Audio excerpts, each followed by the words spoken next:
Saat putri kecilku berbisik, "Mak, ayah punya pacar baru." Duniaku runtuh, tapi aku tetap tenang dan mulai menyusun sebuah rencana. Sebelum kita mulai lebih lanjut, yuk, tekan tombol suka, serta tombol subscribe agar tidak ketinggalan kisah menarik lainnya. Dan jangan lupa absen asal kota Bapak Ibu di kolom komentar. Semoga rezeki kita semua dilancarkan, kesehatan kita diberkahi, dan keluarga kita selalu harmonis dalam lindungannya. Amin. Banyak orang mungkin bilang, hidupku ini lurus-lurus saja. Membosankan. Malah, pagi bangun, urus sarapan, antar anak sekolah, beres-beres rumah, masak, sore duduk di teras, malam tidur. Begitu terus. Tapi mereka tidak tahu nikmatnya duduk di kursi rotan kesayanganku ini, jam 4:30 sore, ditemani secangkir teh Nasgitel, panas, legi, kental. Aku Ranti. Usiaku baru saja masuk kepala 5. Teras ini adalah singgasanaku. Dari sini, aku bisa memantau segalanya. Aku bisa lihat jalanan depan rumah yang mulai ramai oleh orang pulang kerja.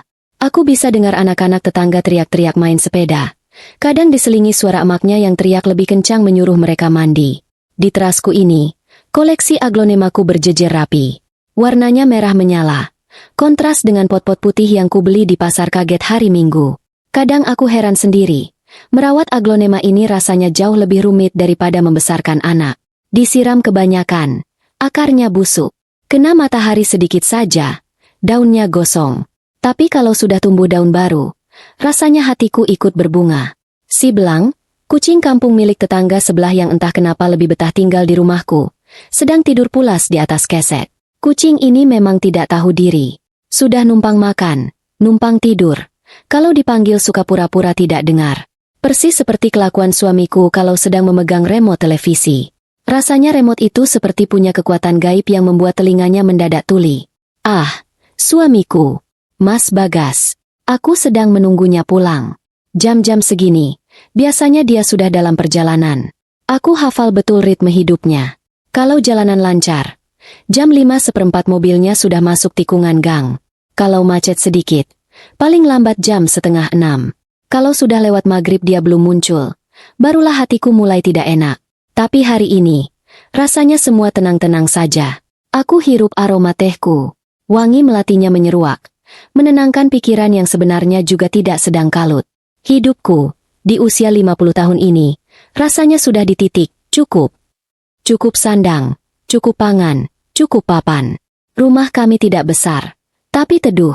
Tipe 45 peninggalan orang tuaku, yang sedikit demi sedikit kami cicil untuk renovasi dapurnya, menambah satu kamar untuk Dara, dan tentu saja, membangun teras favoritku ini. Dara, putri kecilku, sedang di dalam. Anak semata wayangku yang baru berusia 7 tahun. Dia adalah jawaban doa kami yang paling panjang. Aku dan Mas Bagas menunggu kehadirannya hampir 15 tahun. Saat usiaku sudah tidak muda lagi, saat aku sudah hampir pasrah, saat gunjingan tetangga sudah kuanggap sebagai angin lalu, Dara hadir. Tentu saja kehadirannya mengubah segalanya. Rumah yang tadinya sepi, mendadak jadi ramai kayak pasar malam. Dinding yang baru dicat putih, tahu-tahu sudah penuh gambar coretan spidol warna-warni. Lantai yang baru dipel, semenit kemudian sudah ada jejak remahan biskuit. Tapi aku tidak pernah marah. Capek, iya, tapi melihat tawanya, rasanya semua lelah itu lunas terbayar. Suara televisi dari dalam kamar terdengar sayup-sayup. Dara pasti sedang menonton serial kartun kesukaannya. Anak itu bisa anteng berjam-jam kalau sudah berhadapan dengan layar. Aku memandang ke seberang jalan. Bu RT baru saja lewat, mendorong gerobak sampahnya ke depan pagar. Kami bertukar senyum. Aku tahu, mungkin dalam hatinya Bu RT berpikir, enak ya jadi Bu Ranti, sore-sore kerjanya cuma duduk santai. Padahal, menjadi ibu rumah tangga itu pekerjaannya tidak ada jam kerjanya. 24 jam, 7 hari seminggu. Tidak ada tanggal merah, tidak ada cuti liburan. Tapi aku menikmatinya. Bagiku, rumah adalah segalanya. Menjaga rumah ini tetap hangat, menjaga perut suami dan anak tetap kenyang, adalah ibadahku. Mas Bagas itu pria yang baik. Sangat baik. Selama 25 tahun pernikahan kami, suaranya tidak pernah meninggi. Dia pekerja keras. Setiap pagi berangkat sebelum matahari terbit, pulang saat matahari hampir tenggelam. Dia tipe suami yang lurus-lurus saja. Pulang kerja, mandi, makan malam, nonton berita, lalu tidur. Ulangi lagi besok. Dia bukan tipe suami romantis yang suka memberi kejutan bunga atau perhiasan. Hadiah paling romantis yang pernah dia berikan adalah mesin cuci 2 tabung, 15 tahun lalu, dengan alasan supaya aku tidak capek mengucek baju. Praktis sekali, kan? Tapi justru itu yang membuatku nyaman. Hidup kami mudah ditebak. Tidak ada drama. Aku meraih toples berisi rengginang di meja. Kunikmati renyahnya, sambil terus memandang ke ujung gang. Sudah jam 5:10. Sebentar lagi, langit di ufuk barat mulai berubah warna. Dari biru terang, perlahan menjadi jingga. Suara azan asar sudah lewat 1 jam lalu. Sebentar lagi maghrib akan tiba. Suara jangkrik mulai terdengar, bersahutan dengan suara motor yang lewat. Inilah hidupku. Sebuah sore yang sempurna di teras yang teduh, menunggu kepulangan suami tercinta. Aku tidak pernah meminta lebih. Bagiku, ketenangan ini adalah kemewahan yang paling mahal. Ketenangan melihat anak tumbuh sehat, dan suami yang setia pulang ke rumah setiap hari. Saat itu, aku belum tahu bahwa di balik ketenangan yang kubanggakan ini, di balik rumah kami yang adem ayem, ada sebuah rahasia yang sedang berdetak, menunggu waktu untuk meledak. Saat itu, aku masih Ranti yang sama. Ranti yang mengira hidupnya sudah lengkap dan sempurna. Aku tersenyum sendiri, membayangkan sebentar lagi Dara pasti akan lari keluar, memeluk ayahnya, dan bertanya oleh-oleh apa yang dibawanya hari ini. Sebuah ritual kecil yang selalu membuatku merasa hangat. Aku memejamkan mata sejenak, menikmati angin sore yang membelai wajahku. Semuanya terasa pas. Semuanya terasa benar. Suara deru mesin mobil yang kukenal akhirnya terdengar di ujung gang. Tepat waktu. Jam 5:15, persis seperti dugaanku. Aku tersenyum simpul, merapikan sedikit dasterku yang sebenarnya sudah rapi. Kebiasaan seorang istri yang menunggu suaminya pulang, kurasa. Pagar berderit pelan. Lalu langkah kakinya yang berat terdengar di carport yang lantainya sudah sedikit retak-retak. Assalamualaikum. Suara Mas Bagas yang tenang itu masuk lebih dulu sebelum orangnya. Aku menjawab salamnya sambil berdiri di ambang pintu, menyambutnya dengan senyum. Mas Bagas muncul. Kemeja batiknya yang berwarna coklat itu tampak sedikit kusut di bagian punggung, tanda dia terlalu lama bersandar di kursi kantornya. Tapi senyumnya tetap sama. Senyum lelah, tapi lega karena sudah sampai di rumah.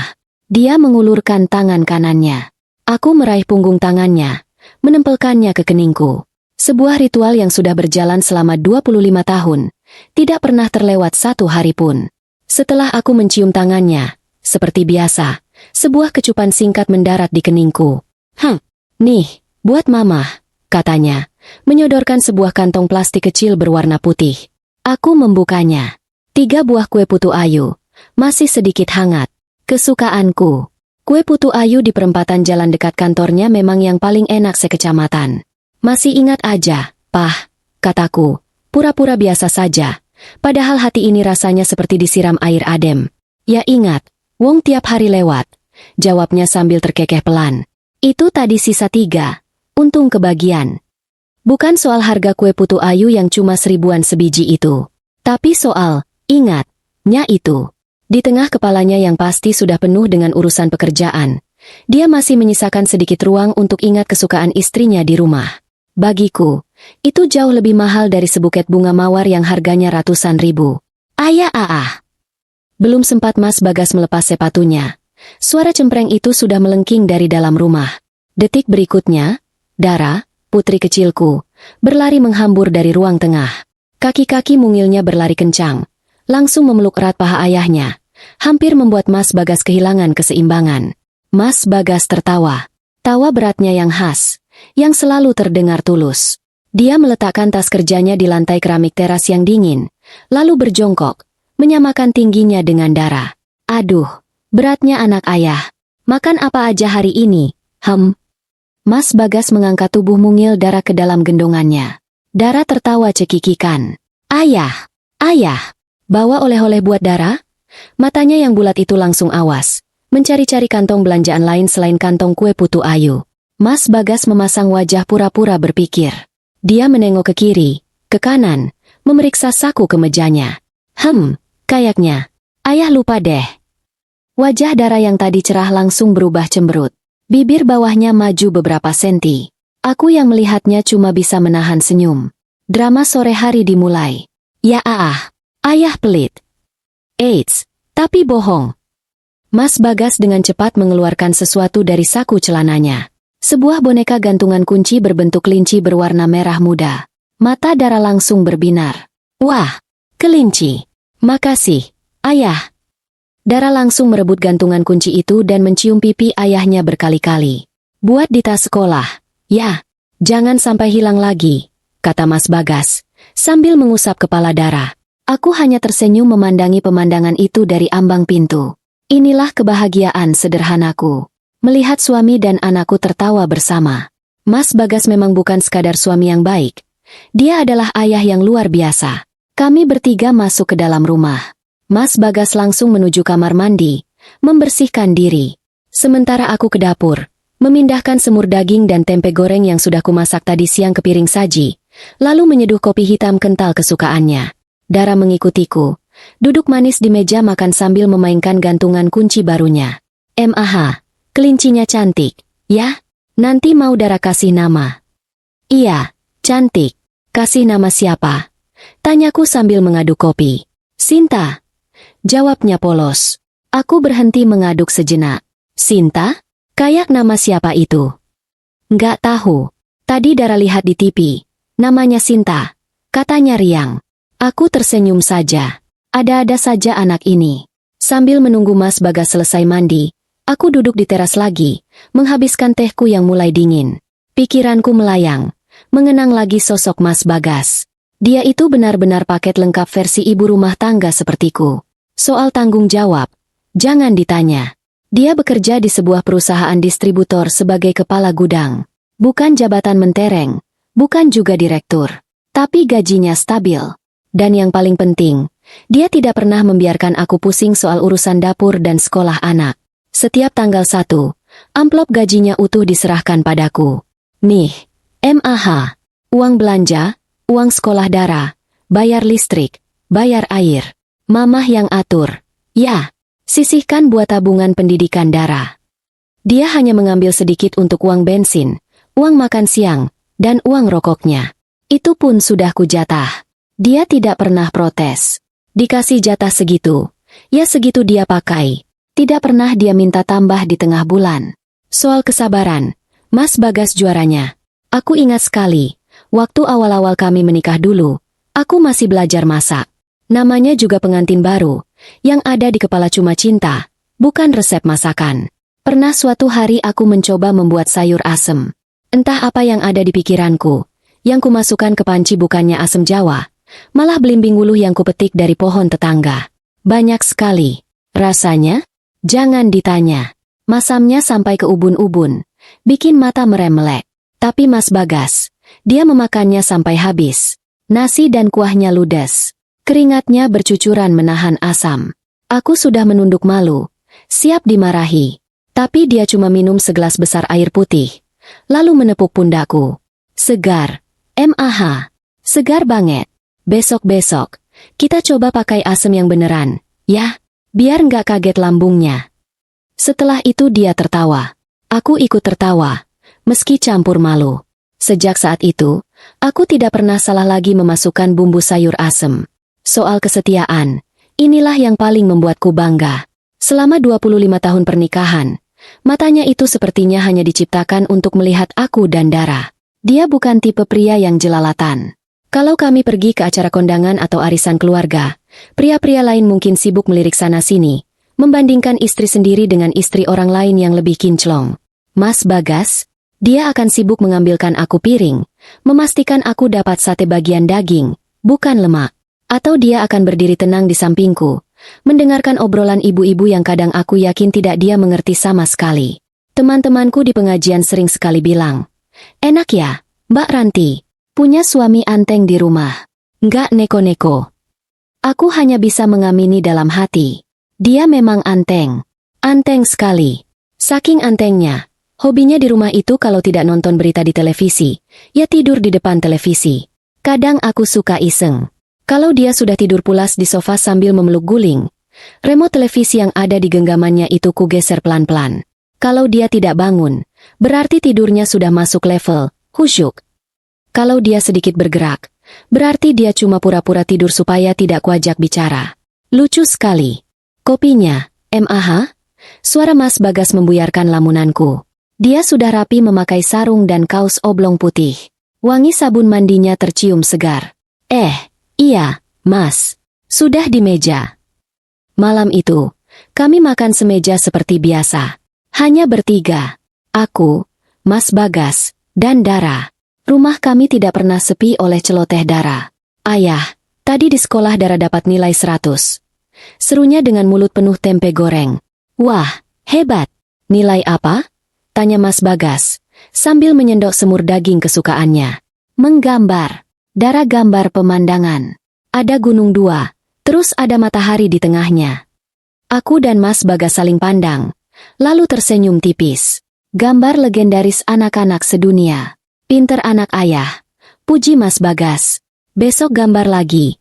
Ya, gambarnya yang bagus. Masakan mamah memang juara. Semurnya meresap, dagingnya empuk. Kata Mas Bagas tiba-tiba, menoleh padaku. Pujian sederhana itu. Rasanya lebih membahagiakan daripada menang arisan 1 juta rupiah. Bagiku, melihat piringnya yang bersih licin dan mendengar pujian, enak, itu sudah lebih dari cukup. Setelah makan malam, Mas Bagas menemani Dara belajar sebentar. Sementara aku membereskan piring kotor di dapur. Malam itu, saat aku keluar dari dapur, aku melihat pemandangan yang lagi-lagi membuat hatiku hangat. Di ruang tengah, Dara sudah tertidur di karpet bulu.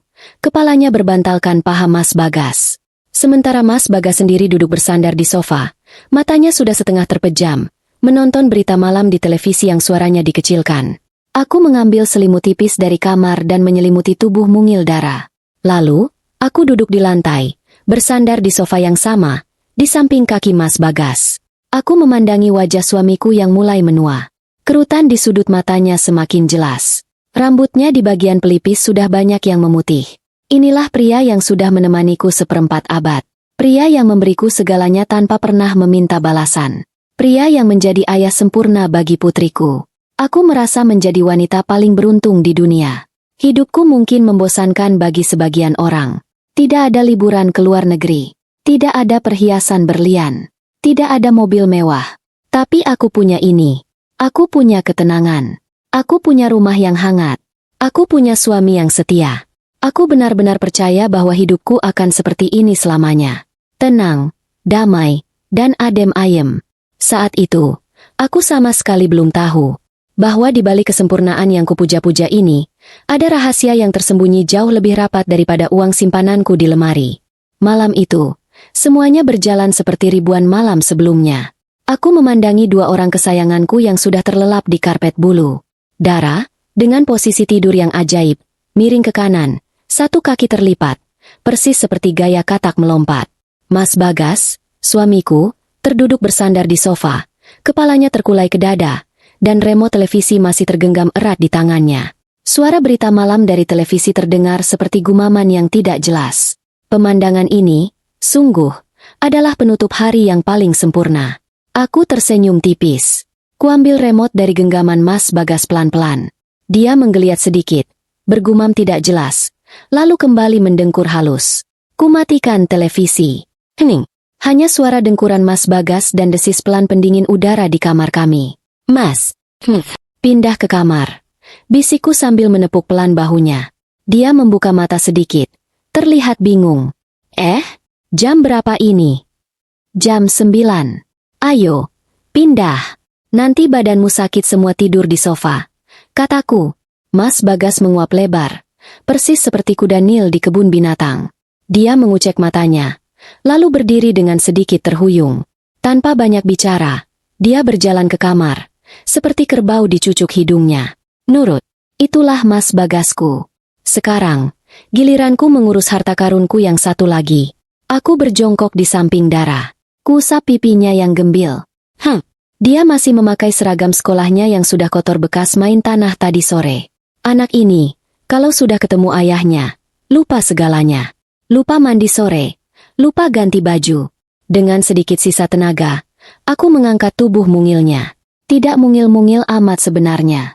Anak 7 tahun ini beratnya sudah hampir 20 kilo. Punggungku rasanya mau patah, tapi hatiku rasanya penuh. Ku gendong dia masuk ke kamarnya. Kamar Dara adalah dunia kecilnya. Dindingnya penuh stiker bintang yang bisa menyala dalam gelap. Spraynya bergambar kartun kuda poni warna-warni. Wangi kamarnya khas. Campuran antara wangi minyak telon yang selalu kupakai sehabis dia mandi, dan wangi remahan biskuit yang mungkin dia sembunyikan di bawah bantal. Aku membaringkannya perlahan di kasur. Kulepaskan kaos kakinya yang kotor. Aku mengambil handuk kecil yang sudah kubasahi air hangat, lalu menyeka wajah, leher, dan tangannya. Dia menggeliat sedikit, tapi matanya tetap terpejam. Anak ini adalah segalanya bagiku. Napasku, jantungku. Aku masih ingat jelas bagaimana rasanya saat dokter bilang aku hamil, di usiaku yang sudah kepala 4. Rasanya seperti mimpi. Aku dan Mas Bagas menangis berpelukan di ruang praktik dokter yang dingin itu. Penantian 15 tahun kami akhirnya berakhir. Dan sekarang, dia di sini, tidur pulas, bernapas teratur. Aku menarik selimut, menutupi tubuhnya sampai sebatas dada. Anak ini tidurnya suka tidak pakai aturan. Sering sekali selimutnya kutemukan sudah terlempar ke lantai saat aku mengeceknya tengah malam. Tidurnya banyak gaya, seperti sedang main silat. Kecupan singkat kuberikan di keningnya. Mimpi indah, ya, sayang. Aku duduk sejenak di tepi tempat tidurnya, hanya memandangi wajah damainya. Rumah sudah bersih, dapur sudah rapi. Suami sudah di kamar, anak sudah tidur. Tugasku hari ini selesai dengan sempurna. Saat aku hendak bangkit, saat ruangan itu hening sempurna, aku mendengar suara lirih. "Mah." Aku menoleh. Kupikir aku salah dengar. Mata Dara masih terpejam. "Dara ngigau, ya?" Bisikku sambil mengusap rambutnya lagi. Dia menggeleng pelan. Matanya masih terkatup rapat. "Enggak." Lalu, di keheningan kamar yang hanya diterangi lampu tidur berbentuk bulan itu, dia mengucapkan kalimat itu. Kalimat yang membelah hidupku menjadi 2. "Mah, ayah punya pacar baru." Aku membeku. Tanganku yang sedang mengusap rambutnya berhenti di udara. Napasku tertahan di dada. Suara jangkrik di luar jendela yang tadi terdengar merdu, mendadak jadi bising memekakan telinga. Kutelan ludahku yang terasa pahit. "Hus, kok ngomong gitu? Dara pasti mimpi," kataku, mencoba tertawa kecil, walau suaraku sendiri terdengar gemetar. Anak kecil. Tentu saja dia mengigau. Mungkin dia baru saja menonton sinetron di televisi tadi sore saat aku sibuk di dapur. Sinetron zaman sekarang kan ceritanya aneh-aneh. Tapi Dara bergerak lagi. Dia membuka matanya sedikit, hanya segaris. Matanya yang polos itu menatapku, terlihat mengantuk sekaligus takut. "Beneran, Mah," bisiknya. Kali ini lebih jelas. "Namanya Tante Sinta." Jantungku serasa diremas. "Sinta." Aku teringat gantungan kunci kelinci merah muda yang dibawa Mas Bagas tadi sore. Aku ingat nama yang Dara berikan untuk kelinci itu. "Sinta?" Ulangku. Suaraku nyaris tak terdengar. Dara mengangguk lagi. Kepalanya yang mungil itu terasa begitu berat di atas bantal. Aku dengar ayah telepon di kamar mandi. Lanjutnya, ayah bilang, "Sabar ya, Sinta. Nanti Mas belikan rumah." Aku tidak bisa bernapas. Rasanya ada batu besar yang menimpa dadaku. Kamar mandi. Tempat Mas Bagas selalu mengunci diri lama sekali setiap pagi sebelum berangkat kerja. Aku selalu mengira dia sembelit. Ya Tuhan, bodohnya aku. Belikan rumah? Rumah? Uang dari mana? Mulutku terkunci. Aku ingin bertanya lebih banyak. "Sejak kapan kamu dengar? Ayah ngomong apa lagi? Siapa Sinta?" Tapi aku tidak bisa. Tenggorokanku kering. Aku melihat Dara. Matanya sudah terpejam lagi. Napasnya kembali teratur. Dia sudah kembali ke alam mimpinya, meninggalkan aku di alam nyata yang mendadak berubah jadi neraka. Dia tidak tahu. Anak sekecil itu tidak tahu bahwa bisikan polosnya barusan sudah menghancurkan dunia ibunya. Aku terduduk lemas di lantai kamar Dara yang dingin. Kepalaku pusing berputar. Telingaku berdenging. Aku memegangi tepi tempat tidur Dara erat-erat, menahan tubuhku agar tidak roboh. "Mas Bagas, suamiku, lelaki yang tadi sore membelikanku putu ayu, lelaki yang makan semur dagingku dengan lahap, lelaki yang tertidur di sofa sambil memeluk Dara, lelaki yang selama 25 tahun ini kuanggap sebagai suami paling setia di dunia? Tidak mungkin. Ini pasti salah. Dara pasti salah dengar. Tapi detailnya. Nama, Sinta, yang sama dengan nama gantungan kunci. Kamar mandi. Belikan rumah. Itu terlalu rinci untuk jadi sekadar igawan anak 7 tahun. Aku duduk di sana, dalam gelap, entah berapa lama. Aku tidak menangis. Anehnya, air mataku tidak mau keluar. Yang kurasakan adalah rasa dingin yang menusuk. Rasa dingin yang menjalar dari telapak kakiku yang menjejak lantai, naik ke punggung, lalu membekukan hatiku. Rumah yang tadi sore kurasa begitu hangat dan teduh, kini terasa seperti kuburan yang sepi. Dengan kaki yang terasa seperti jeli, aku memaksakan diri berdiri. Aku berjalan keluar dari kamar Dara, menutup pintunya pelan-pelan. Langkahku membawaku ke kamar tidurku. Di sana, di atas kasur kami, Mas Bagas sedang tidur pulas. Sangat pulas. Dia bahkan sedikit mendengkur. Wajahnya terlihat lelah, tapi damai. Aku berdiri di samping tempat tidur, memandangi wajah yang sudah kukenali seperempat abad ini. Wajah yang selalu membuatku merasa aman. Wajah yang selalu membuatku merasa dicintai. Malam ini, wajah itu terlihat berbeda. Wajah itu terlihat seperti topeng. Aku ingin sekali mengguncang tubuhnya, membangunkannya, berteriak di depan mukanya. "Siapa Sinta? Rumah apa yang mau kamu belikan untuk dia?" Tapi tanganku tidak bergerak. Mulutku tetap terkatup rapat. Aku teringat gantungan kunci kelinci itu. Tadi sore, Mas Bagas memberikannya pada Dara. Sebuah hadiah kecil. Atau jangan-jangan, itu adalah hadiah yang salah alamat? Hadiah yang seharusnya untuk Sinta, tapi terpaksa diberikan pada Dara karena ketahuan?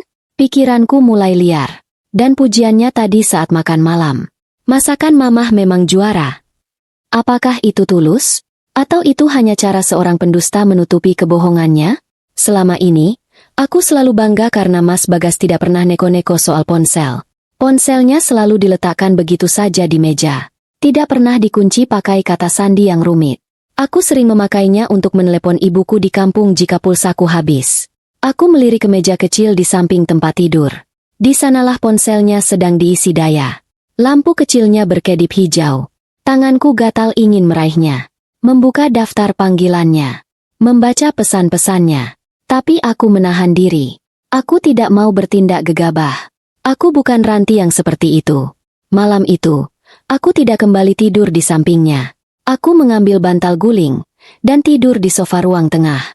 Di tempat Mas Bagas tertidur beberapa jam sebelumnya. Aku memejamkan mata, tapi otakku menolak untuk istirahat. Aku terus mengulang bisikan Dara. Ayah punya pacar baru. Namanya Tante Sinta. Nanti Mas belikan rumah.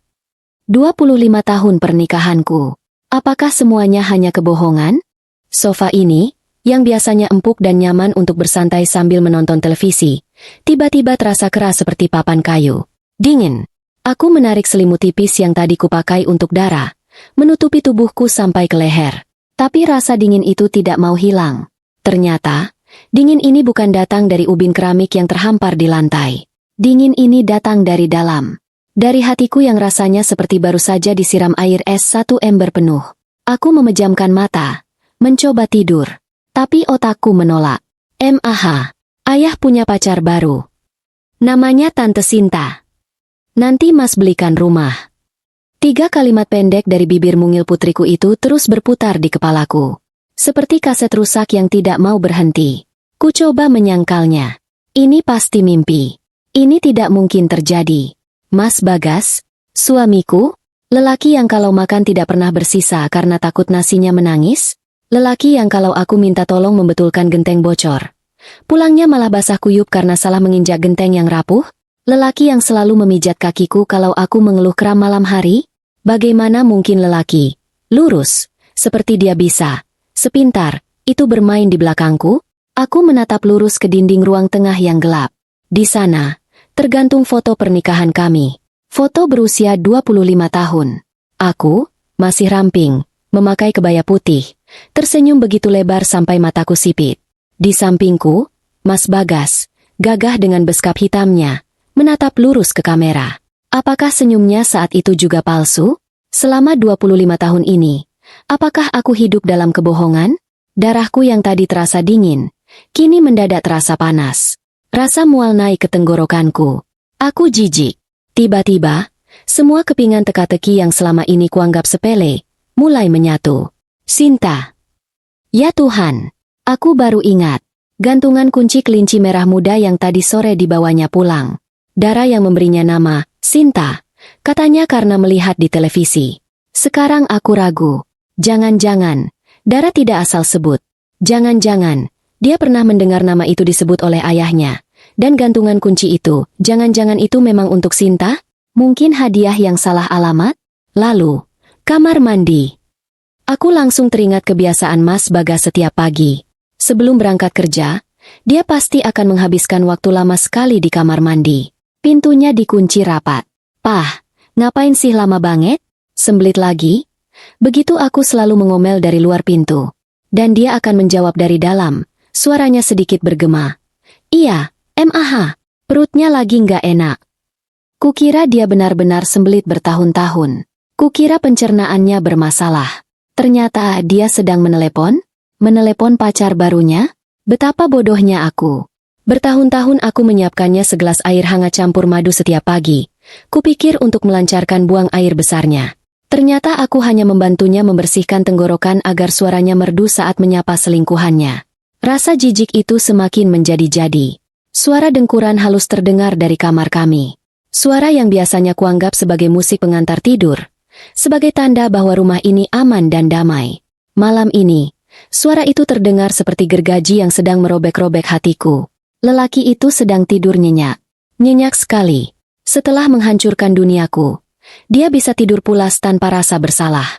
Dan yang paling membuatku gila, nanti Mas belikan rumah. Rumah? Beli rumah pakai apa? Pakai daun? Aku tahu persis berapa gaji Mas Bagas. Aku yang memegang semua uangnya. Gaji kepala gudang memang cukup untuk hidup kami sehari-hari. Cukup untuk menyekolahkan Dara di sekolah yang bagus. Cukup untuk menabung sedikit demi sedikit. Tapi untuk membeli rumah? Di zaman sekarang? Itu mustahil.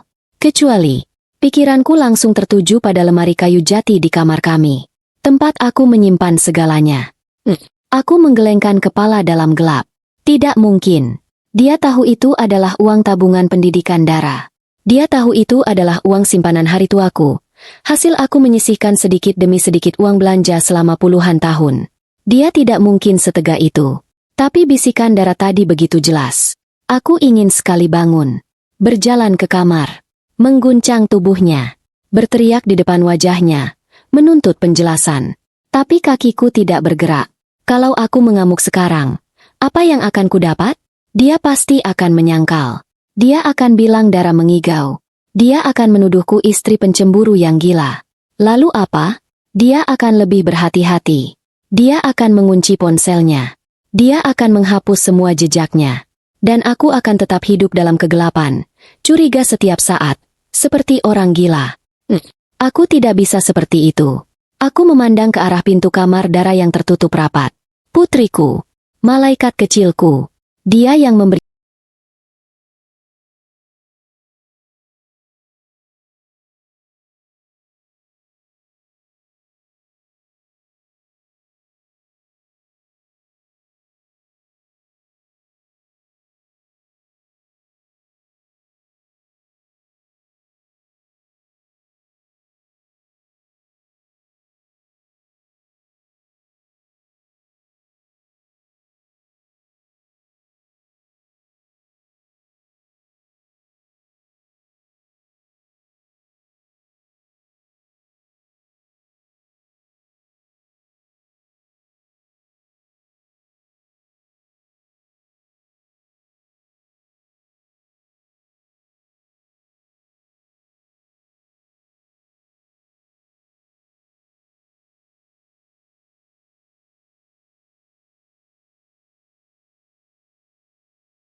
Ku petunjuk ini. Dia memberikannya dalam bisikan polos seorang anak kecil, tanpa tahu beban berat yang diletakkannya di bahu ibunya. Aku harus kuat. Bukan untukku, tapi untuk Dara. Jika benar suamiku berkhianat, maka aku sedang berhadapan dengan musuh di dalam selimut. Dan melawan musuh, tidak bisa pakai air mata atau amarah. Melawan musuh harus pakai otak. Anehnya, setetes air mata pun tidak keluar dari mataku. Mataku kering dan panas. Mungkin stok air mataku sudah habis kupakai untuk menangisi adegan drama di televisi. Saat aku benar-benar membutuhkannya untuk hidupku sendiri, air mata itu malah mogok kerja. Yang ada di kepalaku sekarang bukan lagi kesedihan, tapi perhitungan. Aku harus tahu. Aku harus punya bukti. Aku harus tahu siapa Sinta ini.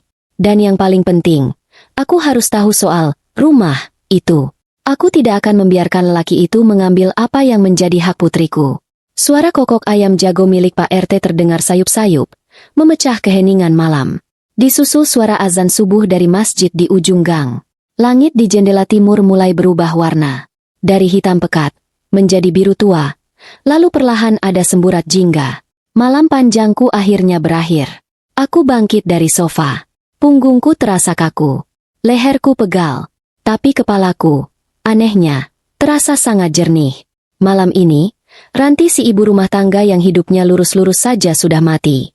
Yang bangkit pagi ini adalah Ranti yang baru. Ranti yang matanya sudah terbuka. Aku berjalan pelan ke dapur. Seperti ribuan pagi sebelumnya, aku menyalakan kompor, memasak air di panci stainless steel kami yang sudah sedikit penyok. Aku akan membuatkan kopi hitam kental untuk suamiku. Seperti biasa, aku akan membangunkannya untuk salat subuh. Seperti biasa, aku akan menyiapkan seragam dan sarapan untuk Dara. Seperti biasa, hari ini, aku akan memulai sandiwara terbesarku. Aku akan tersenyum. Aku akan bersikap normal. Mas Bagas mungkin pintar berbohong. Tapi dia tidak tahu bahwa istri yang sudah dinikahinya selama 25 tahun ini jauh lebih pintar menyimpan rahasia. Pagi ini terasa sama sekali tidak ada bedanya dengan ribuan pagi lainnya. Udara dingin sisa malam masih menusuk kulit saat aku mengambil air wudhu di kamar mandi belakang. Dinginnya air membuatku sedikit menggigil. Atau mungkin aku menggigil karena hal lain. Aku membentangkan sajadah di ruang tengah, menghadap kiblat. Pikiranku melayang. Saat aku mengangkat tangan untuk takbir, aku bertanya dalam hati, doa apa yang harus kupanjatkan pagi ini? Haruskah aku berdoa untuk keutuhan rumah tanggaku, yang rasanya semalam sudah retak berkeping-keping? Ataukah aku harus berdoa minta kekuatan untuk menghadapi kenyataan bahwa suamiku, Mas Bagas, adalah seorang pembohong? Aku salat dalam kebingungan. Bacaanku belepotan. Pikiranku tidak fokus. Selesai salat, aku tidak langsung bangun. Aku duduk terdiam di atas sajadah. Dinginnya ubin keramik terasa menembus sampai ke tulang. Di kamar, Mas Bagas masih tidur. Pulas, aku bisa mendengar dengkuran halusnya dari sini. Enak sekali hidupnya. Tanganku mengepal. Ada dorongan besar untuk mengambil sapu lidi dan memukulinya saat dia tidur. Tapi aku menarik napas panjang. Kemarahan hanya akan membuatku terlihat bodoh. Aku melipat mukena, menggantungkannya di tempat biasa. Lalu aku berjalan ke dapur. Tanganku bergerak otomatis. Mengambil beras dari wadah, mencucinya, memasukkannya ke dalam rice cooker. Aku mengeluarkan tempe dari kulkas. Sisa semur semalam. Kusiapkan bumbu untuk nasi goreng. Rutinitas. Mungkin inilah yang menyelamatkan kewarasanku pagi ini. Rutinitas adalah pegangan di saat hidupmu rasanya mau terlepas dari genggaman. Wah!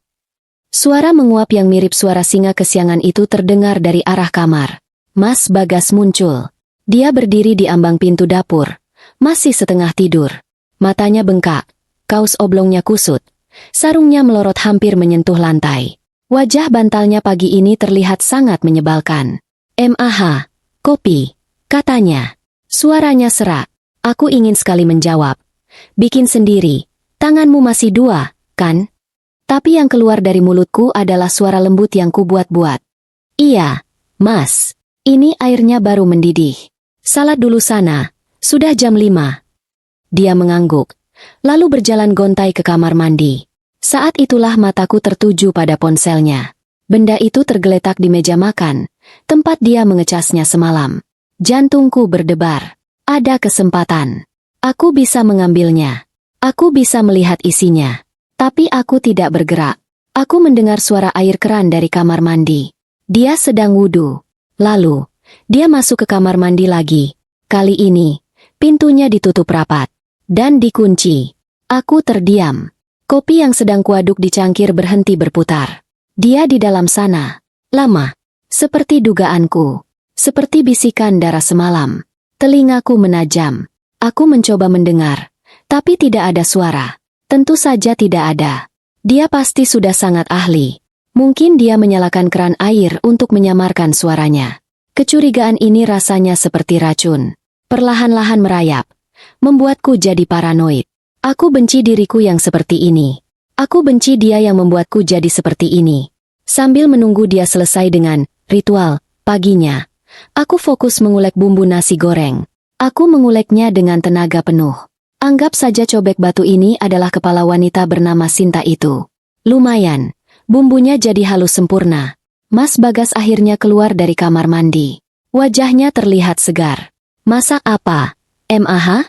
Wangi banget, katanya, sambil duduk di meja makan, memakai peci. Nasi goreng. Pakai bumbu kebencian. Jawabku dalam hati. Nasi goreng sisa semur semalam, Mas. Jawabku di bibir. Dia tersenyum. Senyum yang sama, yang selama 25 tahun ini selalu menenangkanku. Tapi pagi ini, senyum itu terlihat seperti seringai. Dia pergi ke ruang tengah untuk salat. Aku memanaskan minyak di wajan. Dara bangun. Dengan mata yang masih terpejam, dia berjalan memelukku dari belakang. Kebiasaan. Mah, lapar. Rengnya. Aku mematikan kompor sebentar. Aku berbalik, berjongkok, memeluk putriku. Pagi. Sayang. Cuci muka dulu, sikat gigi, terus kita sarapan, ya. Dara mengangguk. Lalu berlari kecil ke kamar mandi. Pagi itu, meja makan kami terlihat seperti potret keluarga bahagia. Ayah, ibu, dan anak, sarapan bersama. Mas Bagas makan nasi gorengku dengan lahap. Wah, ini nasi goreng terenak yang pernah mamah bikin. Bumbunya pas banget. Pujinya. Tentu saja pas. Tenaga dalamku keluar semua saat menguleknya tadi. Aku hanya tersenyum tipis. Habiskan, Mas. Ini aku bawakan bekal juga. Ya, biar nggak usah beli makan siang di luar. Mas Bagas sedikit kaget. Tumben, Mah. Lagi pengen masak lebih aja. Kataku, berbohong. Padahal, aku hanya ingin memastikan dia tidak punya alasan untuk bertemu Sinta di jam makan siang. Aku ingin dia terus berada di kantornya, di bawah pengawasanku, meskipun hanya secara imajinasi. Dia mengangguk senang.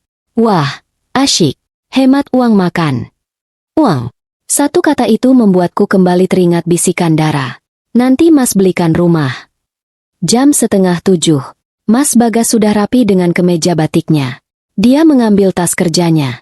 Dara sudah memakai seragam merah putihnya, lengkap dengan gantungan kunci kelinci merah muda yang tergantung di resleting tasnya. Pemandangan itu, gantungan kunci itu, rasanya seperti tamparan. Kami berdiri di teras. Ritual pagi. Dara mencium tangan ayahnya. Mas Bagas mencium kening Dara.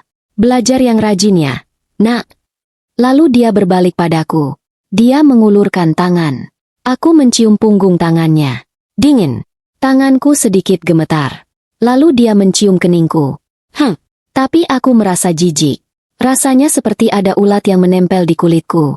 Aku menahan diri untuk tidak langsung menyekanya. Berangkat dulu. Ya, Mah.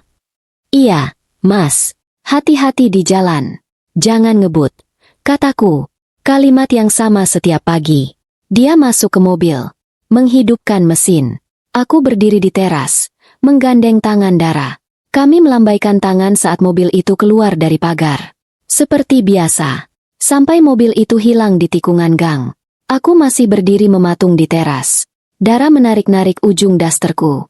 Mah. Ayo. Nanti Dara telat. Aku tersentak. Oh, iya, sayang. Jemputan sekolah Dara datang.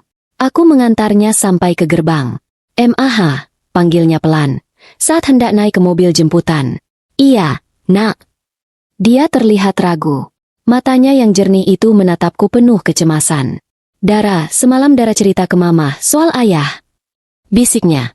Jantungku rasanya berhenti berdetak. Iya, Mamah dengar. Kenapa, sayang? Mamah marah sama ayah? Tanyanya polos. Aku menelan ludah. Pertanyaan ini, dari anak sekecil ini, rasanya lebih menusuk daripada belati. Aku memaksakan seulas senyum. Enggak, sayang. Mamah enggak marah. Mungkin Dara kan cuma salah dengar. Dara menggelengkan kepalanya kuat-kuat. Bibirnya mengerucut. Dia terlihat sangat ketakutan, tapi juga ingin membela kebenarannya. Enggak salah dengar, MAH. Bisiknya lagi. Kali ini lebih mendesak. Ayah juga ambil uang Mamah. Aku membeku. Ini bagian baru. Ini tidak ada dalam bisikan semalam. Uang apa, nak? Suaraku bergetar. Uang di lemari kamar Mamah, katanya. Yang di dalam kaleng biskuit merah. Darahku serasa surut dari wajahku. Kaleng biskuit Hongguan merah. Benda keramat itu. Tempatku menyimpan dana darurat. Uang arisan RT yang kutunda-tunda setorannya. Uang sisa belanja yang kukumpulkan ribuan demi ribuan selama bertahun-tahun. Dara lihat, lanjutnya. Matanya mulai berkaca-kaca. Setiap Mamah pergi pengajian hari Jumat. Ayah masuk kamar. Ayah ambil uangnya. Banyak. Terus dimasukin ke tas kerja ayah. Pengajian hari Jumat. Rutinitas tetapku. Setiap Jumat, jam 9 pagi sampai jam 11 siang. Aku pergi ke masjid di ujung komplek. Dan Mas Bagas. Dia sering bilang akan pulang cepat di hari Jumat. Kukira dia pulang untuk istirahat sebelum Jumatan di kantor. Ya Tuhan. Dara lihat dari celah pintu kamar. Dara takut, jadi Dara pura-pura tidur. Bisikan kedua ini jauh lebih mematikan. Ini bukan lagi soal perasaan. Ini bukan lagi soal selingkuh. Ini pencurian. Dia mencuri uangku. Uang anaknya sendiri. Bu, jemputannya mau jalan. Suara sopir jemputan membuyarkan lamunanku. Oh, iya, Pak. Silakan. Aku memeluk Dara erat. Sangat erat. Makasih ya, sayang. Sudah cerita ke Mamah. Dara anak hebat. Anak pintar. Sekarang Dara sekolah dulu. Ya, nggak boleh cerita ini ke siapa-siapa lagi. Ya, janji sama Mamah. Dara mengangguk dalam pelukanku. Aku melepaskannya. Dia naik ke mobil jemputan. Dia melambai dari jendela. Aku membalas lambaiannya dengan senyum yang kurasa lebih mirip orang meringis kesakitan. Mobil jemputan itu menghilang di tikungan. Senyumku langsung luntur. Wajahku mengeras. Aku menutup pagar. Menguncinya dari dalam. Aku tidak berlari. Aku berjalan. Langkahku mantap. Melewati teras. Melewati ruang tamu. Melewati ruang tengah. Aku berdiri di depan pintu kamar tidurku. Kamar tidur kami. Tanganku gemetar hebat saat memegang gagang pintu. Pagi ini, aku akan membuka kotak Pandoraku sendiri. Ruangan ini tiba-tiba terasa asing. Padahal ini kamarku. Kamar kami. Tempatku tidur. Tempatku berganti baju. Tempatku menyimpan semua rahasiaku selama 25 tahun. Tapi pagi ini, setelah aku menutup pintu kamar rapat-rapat, rasanya aku seperti masuk ke sarang penyamun. Harum kopi Mas Bagas yang kuseduh tadi pagi masih sedikit tercium, bercampur dengan wangi kapur barus yang kuletakkan di sudut-sudut lemari. Wangi yang biasanya menenangkan. Pagi ini malah terasa memuakkan. Mataku tidak kemana-mana. Lurus. Tertuju pada satu benda. Lemari kayu jati 4 pintu di sudut ruangan. Lemari tua warisan almarhumah ibuku. Kakiku terasa berat. Seperti baru diisi semen. Setiap langkah menuju lemari itu rasanya butuh tenaga 1 RT. Tanganku gemetar hebat. Lucu sekali. Tanganku ini, yang setiap hari kuat mengulek sambal sampai halus, kuat mengangkat galon air sendirian, sekarang gemetar hanya untuk memegang gagang pintu lemari yang terbuat dari kuningan itu. Pintu lemari kubuka. Kriet! Suaranya memilukan, seperti rintihan panjang. Di dalamnya, tumpukan dasterku, kain batik, dan baju-baju, bagus, untuk kondangan, tertata rapi. Aku hafal betul susunannya. Tapi aku tidak peduli dengan baju-baju itu. Mataku menelisik ke bagian paling bawah. Di pojok paling belakang. Tempat yang paling sulit dijangkau. Tertutup tumpukan sprei motif bunga-bunga yang sudah lama tidak terpakai. Di sanalah dia. Harta karun suku Inca versi emak-emak sepertiku. Kaleng biskuit Hongguan merah. Tempat persembunyian paling klise di seluruh Indonesia. Semua orang tahu, kalau mau cari uang simpanan emak-emak, ya kalau tidak di bawah kasur, pasti di dalam kaleng biskuit bekas. Dan Mas Bagas, suamiku yang lurus dan polos itu, ternyata cukup pintar untuk tahu rahasia umum ini. Tanganku yang masih gemetar, kujulurkan ke dalam, menyingkirkan tumpukan sprei. Jari-jariku menyentuh permukaan kaleng yang dingin. Saat aku menariknya keluar, jantungku rasanya melorot sampai ke lambung. Ringan. Kaleng ini terasa ringan. Jauh lebih ringan dari seharusnya. Jangan dulu. Jangan panik dulu. Mungkin ingatanku salah. Mungkin memang isinya tinggal segitu. Aku mencoba menenangkan diriku sendiri. Aku meletakkan kaleng itu di atas kasur kami. Kasur yang sama tempat Mas Bagas tidur pula semalam. Mendengkur seperti orang yang tidak punya dosa. Tanganku bergerak membuka tutupnya. Bunyi, plak. Saat tutup seng itu terbuka, rasanya seperti suara tamparan di wajahku. Aku menunduk, melihat ke dalam kaleng. Mataku membelalak. Kosong. Bukan kosong sama sekali. Dia pintar. Dia masih menyisakan beberapa lembar uang 50 ribuan dan beberapa lembar uang 10 ribuan. Mungkin dia pikir aku tidak akan sadar kalau diambilnya sedikit-sedikit. Mungkin dia pikir aku tidak pernah menghitungnya. Dia salah besar. Aku hafal jumlahnya di luar kepala. Di kaleng ini, ada uang arisan RT yang seharusnya ku setor minggu depan. Di kaleng ini, ada uang tabungan kurban yang kukumpulkan susah payah. Niatnya tahun depan kami bisa menyembelih kambing atas nama Dara. Di kaleng ini, ada uang sisa belanjaan yang kuselipkan ribuan demi ribuan, selama belasan tahun. Uang itu hilang. Uang hasil aku menghemat. Uang hasil aku tidak jajan di luar. Uang hasil aku menahan diri tidak membeli daster baru. Puluhan tahun aku mengumpulkannya. Dan dia menghabiskannya entah dalam berapa kali hari Jumat. Setiap mamah pergi pengajian hari Jumat. Kalimat Dara terngiang lagi di telingaku. Jadi, selama ini, saat aku sedang khusyuk duduk di masjid, mendengarkan ceramah ustaz tentang surga dan neraka, tentang dosa berbohong, tentang berkah rezeki seorang suami. Suamiku sendiri sedang sibuk di rumah. Sibuk mengobrak-abrik lemari. Sibuk menguras tabunganku. Dia sedang sibuk berbuat dosa di rumah yang sama, saat aku sedang mendoakan keselamatan dan kelancaran rezekinya di masjid. Luar biasa. Benar-benar suami idaman. Aku terduduk lemas di tepi kasur. Kakiku tidak kuat lagi menopang badan. Kaleng merah itu masih ada di pangkuanku. Kaleng yang isinya melompong. Bisikan Dara yang pertama, soal Tante Sinta, membuat hatiku retak. Bisikan Dara yang kedua, yang baru saja terbukti ini, menghancurkan sisa pondasinya. Anehnya, aku tidak menangis. Lagi-lagi aku tidak menangis. Mataku kering dan panas. Yang kurasakan adalah amarah. Amarah yang pekat. Amarah yang dingin. Yang rasanya lebih menakutkan daripada amarah yang meledak-ledak. Lelaki itu tidak hanya mengambil uangku. Dia mengambil kepercayaanku.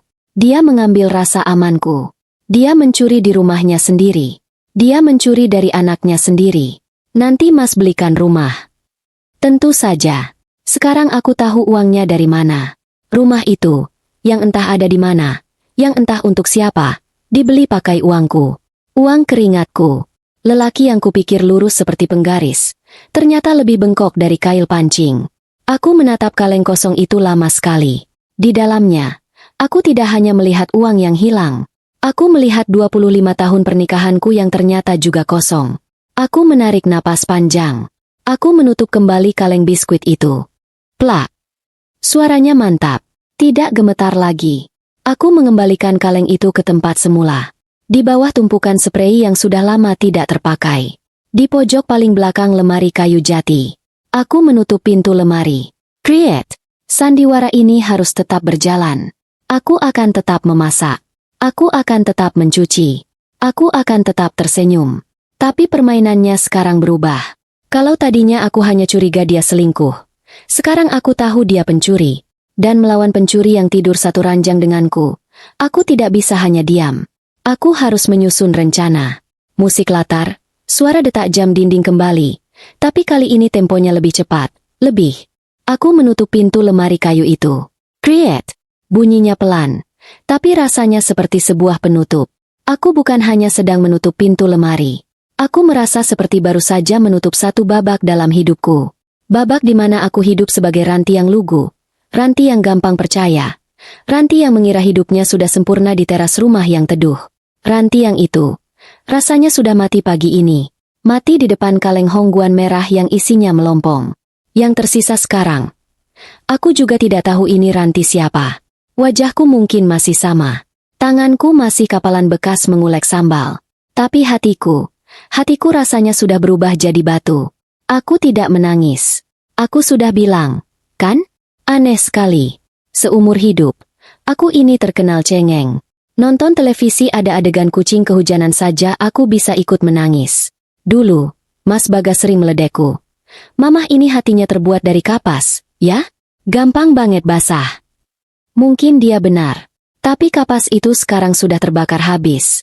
Aku berjalan keluar dari kamar. Hening. Dara sedang di sekolah.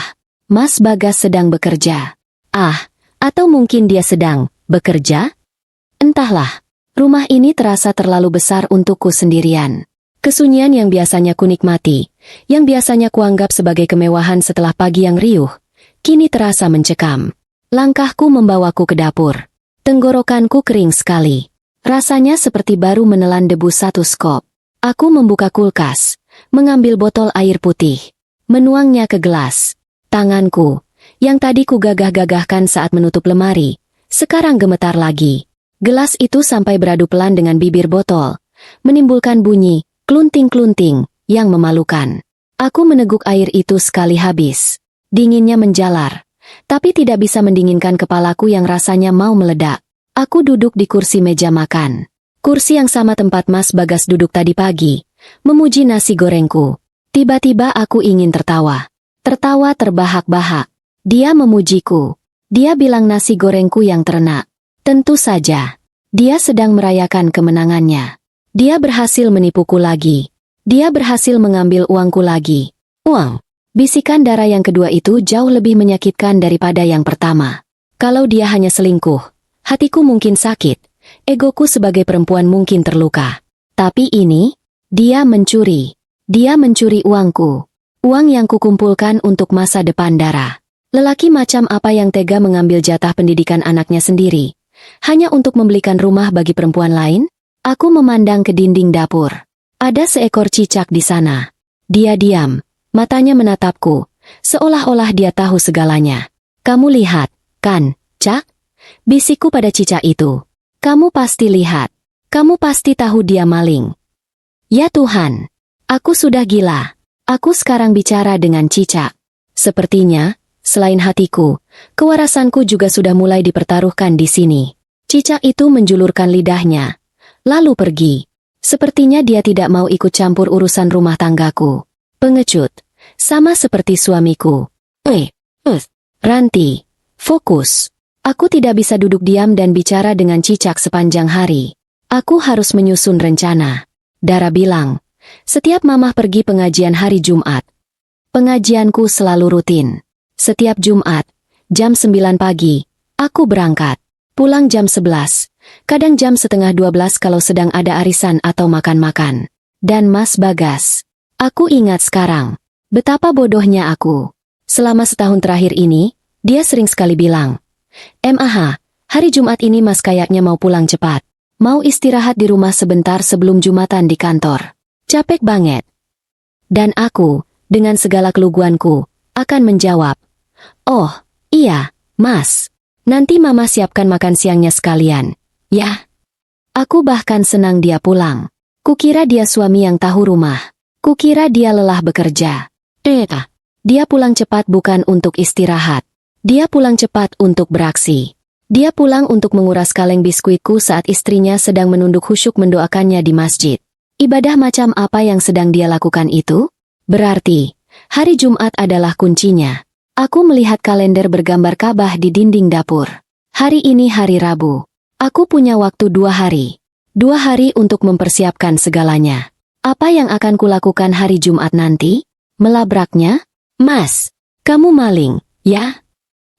Tidak mungkin. Dia pasti akan menyangkal. Dia akan memutarbalikkan fakta. Loh, kok Mamah nuduh Mas? Uangnya hilang? Mungkin Mamah lupa naruhnya? Atau mungkin dimakan tuyul. Tuyul? Tuyulnya ada di kamar kami. Tidur di sampingku setiap malam. Mendengkur pula. Aku tidak bisa menuduhnya tanpa bukti yang lebih kuat dari sekadar kaleng kosong.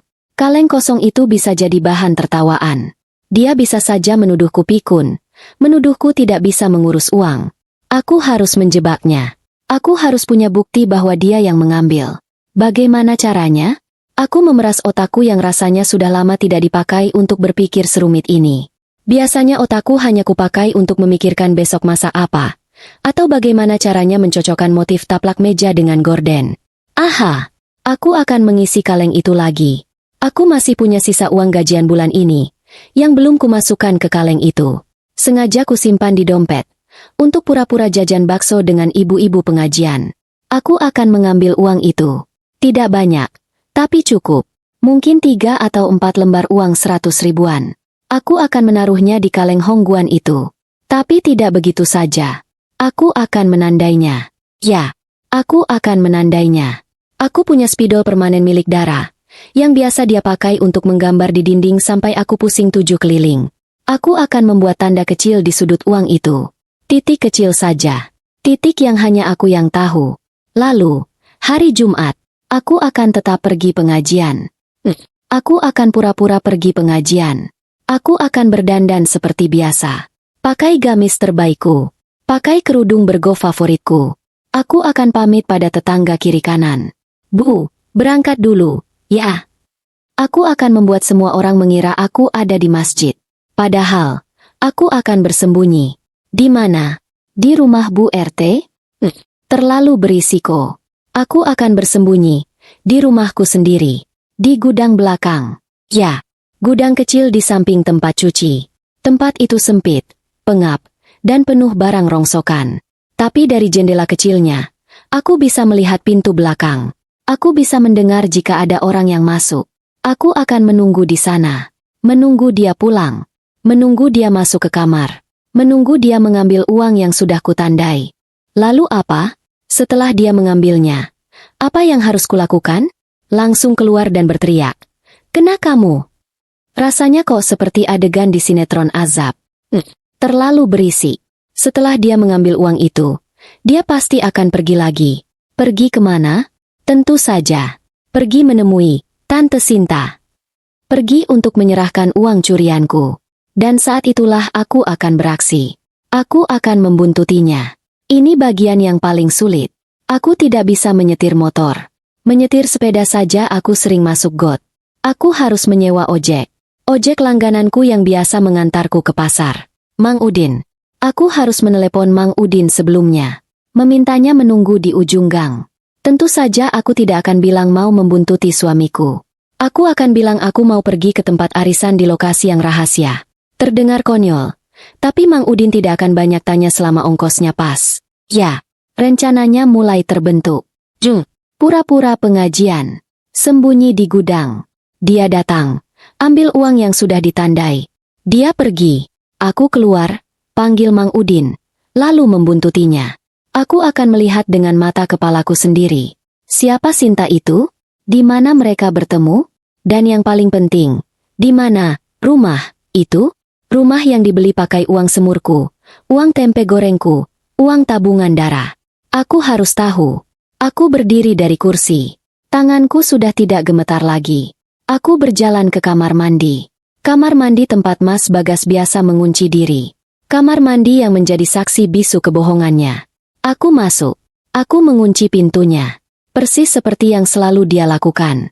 Aku menatap cermin besar di atas wastafel. Di sana, aku melihat pantulan diriku. Seorang perempuan usia 50 tahun. Wajahnya pucat. Kantung matanya menghitam. Pertanda kurang tidur. Rambutnya yang mulai beruban di beberapa helai, diikat asal-asalan. Ini aku, Ranti. Tapi mataku tidak terlihat seperti Ranti yang biasanya. Tidak ada lagi tatapan lembut atau tawa yang gampang pecah. Yang kulihat di cermin adalah tatapan mata yang tajam, dingin, dan penuh perhitungan. Ini bukan lagi Ranti si istri penurut.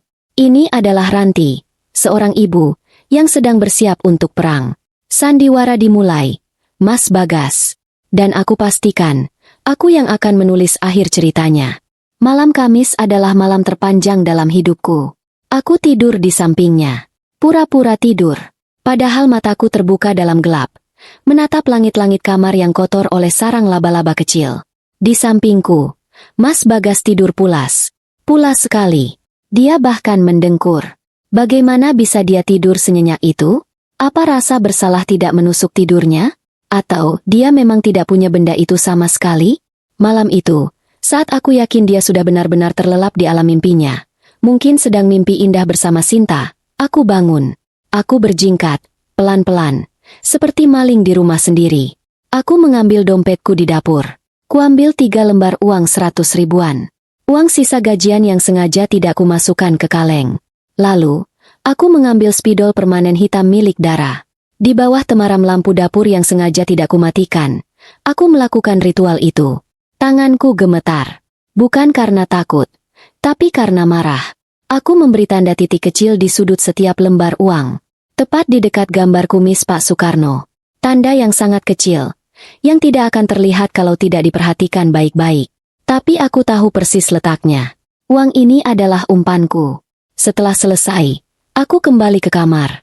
Mas Bagas masih mendengkur. Aku membuka pintu lemari kayu itu pelan-pelan. Kriet! Suara engselnya yang karatan rasanya memekakan telinga di tengah keheningan malam. Aku mengambil kaleng hongguan itu. Kumasukkan 3 lembar uang umpanku. Klunting, suara uang kertas menyentuh dasar kaleng seng itu terdengar menyakitkan.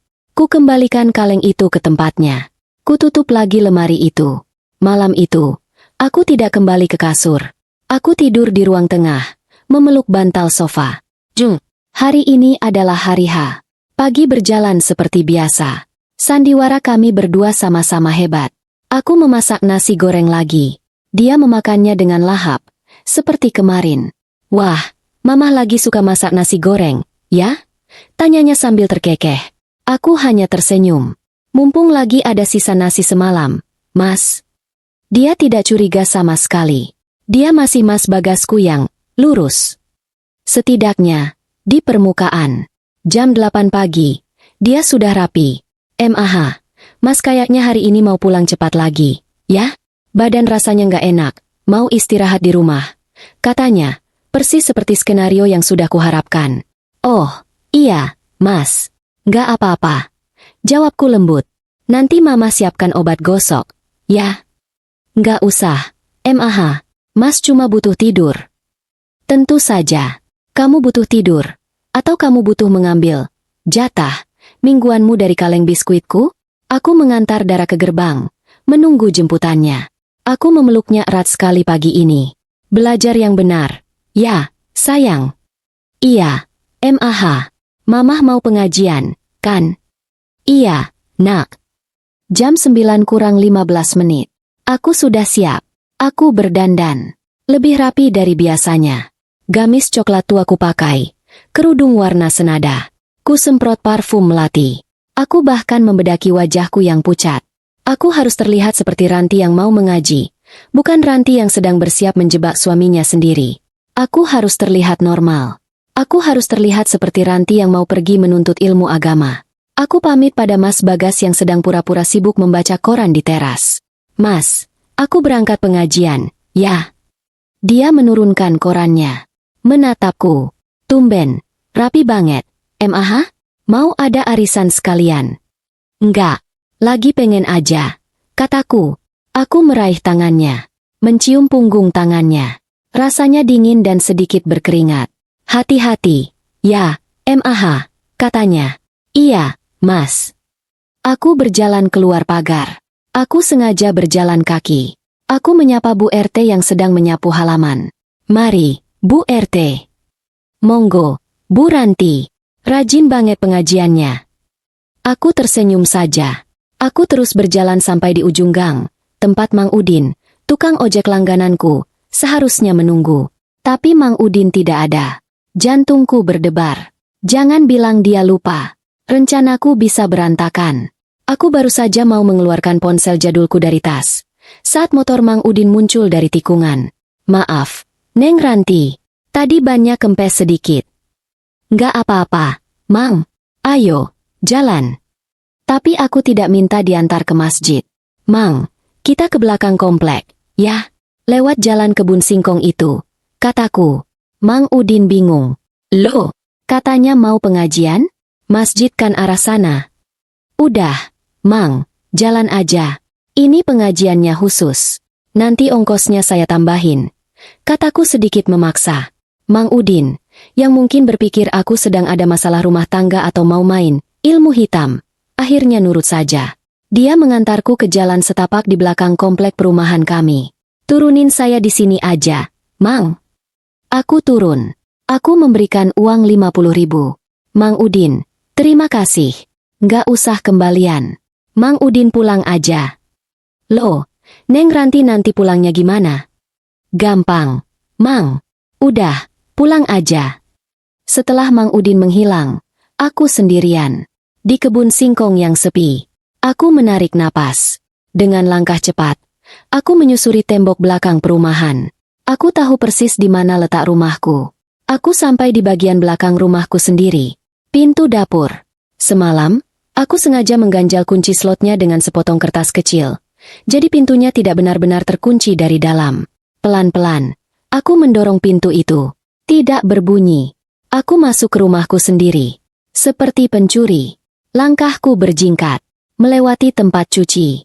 Tujuanku, gudang. Gudang kecil di sebelah kamar mandi belakang. Bau apek dari tumpukan koran bekas dan kapur barus langsung menyergap hidungku. Panas dan pengap. Debu tebalnya membuatku ingin bersin. Tapi ku tahan. Aku masuk. Aku menutup pintunya pelan-pelan. Di gudang ini, ada satu jendela nako kecil yang kacanya sudah buram. Tapi dari celah kaca yang pecah sedikit, aku bisa melihat. Aku bisa melihat koridor menuju kamar tidur kami.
Dan sekarang, aku menunggu.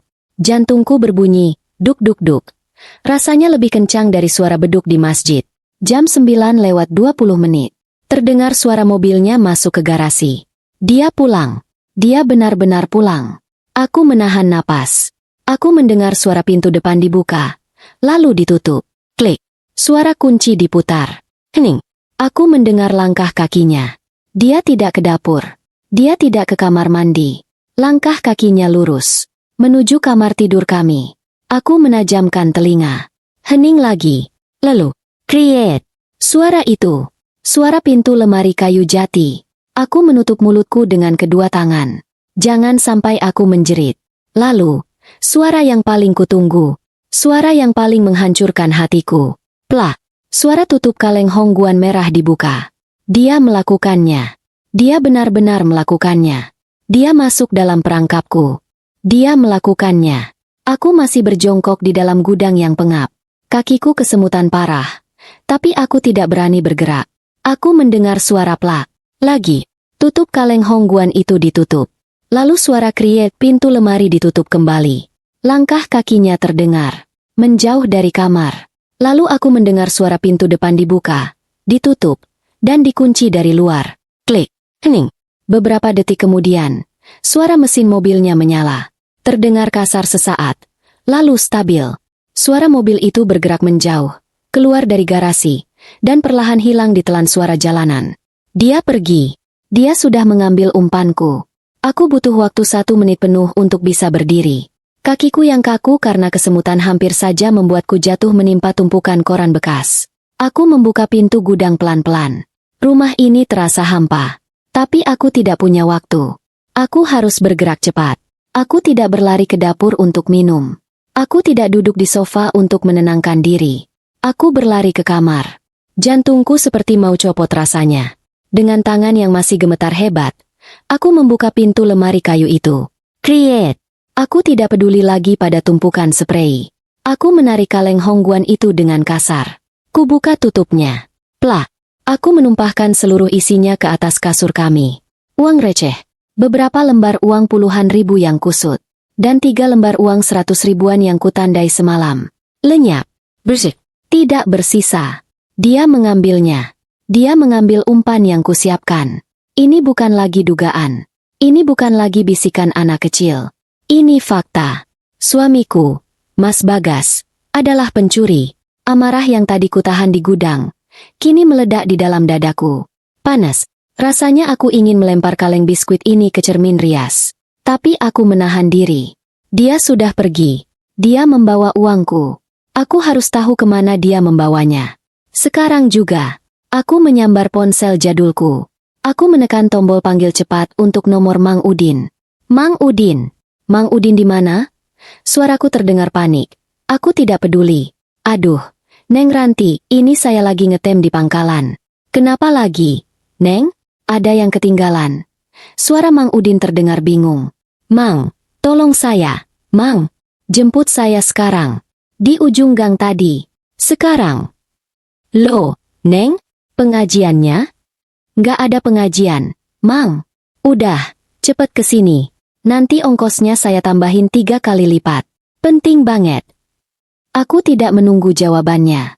Kututup telepon. Aku berlari keluar rumah. Aku tidak mengunci pintu. Aku hanya berlari keluar pagar. Bodoh amat rumahku kemasukan maling. Batinku. Maling terbesarnya toh baru saja pergi. Aku berlari ke ujung gang. Napasku terengah-engah. Benar saja. Mang Udin sudah menunggu. Wajahnya pucat. Mungkin dia pikir aku dikejar rentenir. Ayo, Mang. Jalan. Aku langsung naik ke jok belakang. Kemana ini, Neng Ranti? Ya Allah, Neng.